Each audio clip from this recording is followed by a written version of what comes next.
Pemberontakan PKI Madiun 18 September 1948. Pada tanggal 18 September merupakan puncak dari pemberontakan yang dilakukan oleh PKI di Madiun untuk melengsarkan pemerintahan Republik Indonesia. PKI merupakan gerakan pemberontakan yang dipimpin oleh Amir Syajarifuddin dan Musso untuk tujuan mengubah landasan negara Indonesia. Adapun gerakan tersebut dikenal dengan sebutan PKI Madiun yang terjadi mulai pertengahan tahun 1948 hingga puncaknya pada 18 September 1948.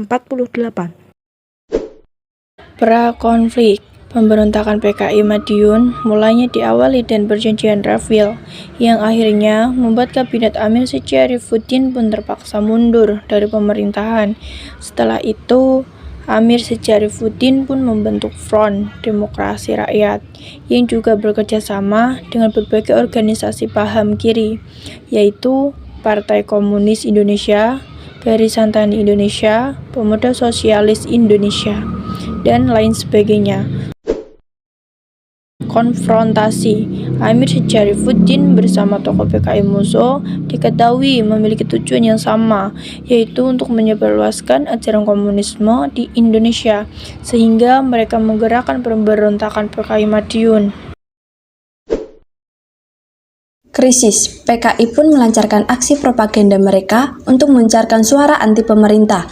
Selain itu, PKI juga menggerakkan buruh untuk melakukan pemogokan kerja.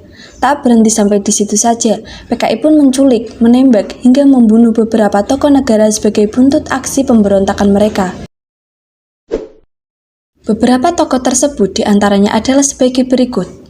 Yang pertama, Kolonel Sutarto, ditembak pada 2 Juli 1948. Yang kedua, Gubernur Jawa Timur pertama R.M. Aryo Suherjo diculik dan dibunuh pada 10 September 1948. Yang ketiga, Dr. Mawardi diculik dan dibunuh pada 13 September 1948.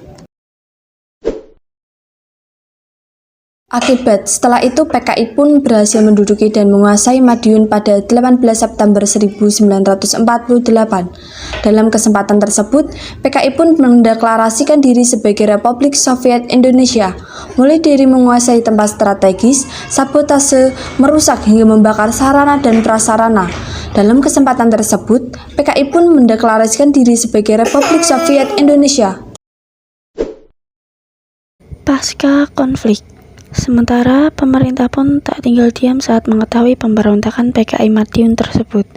Langkah awal dilakukan oleh Soekarno dengan meminta rakyat memilihnya sebagai pemimpin untuk dapat menunjukkan pengaruhnya terhadap aksi pemberontakan PKI Madiun. Selain itu, Panglima Besar Sudirman menginstruksikan Kolonel Gatot Subroto di Jawa Tengah dan Kolonel Sungkono di Jawa Timur untuk mengencarkan operasi penumpasan yang juga dibantu oleh para santri. Penyelesaian konflik dengan cara coercion atau pemaksaan. Pada tanggal 30 September 1948, Madiun pun dapat direbut kembali oleh pemerintah Indonesia. Tokoh-tokoh penggerak PKI Madiun seperti Amir Syajarifuddin dan Musso pun berhasil ditangkap hingga ditembak oleh pemerintah.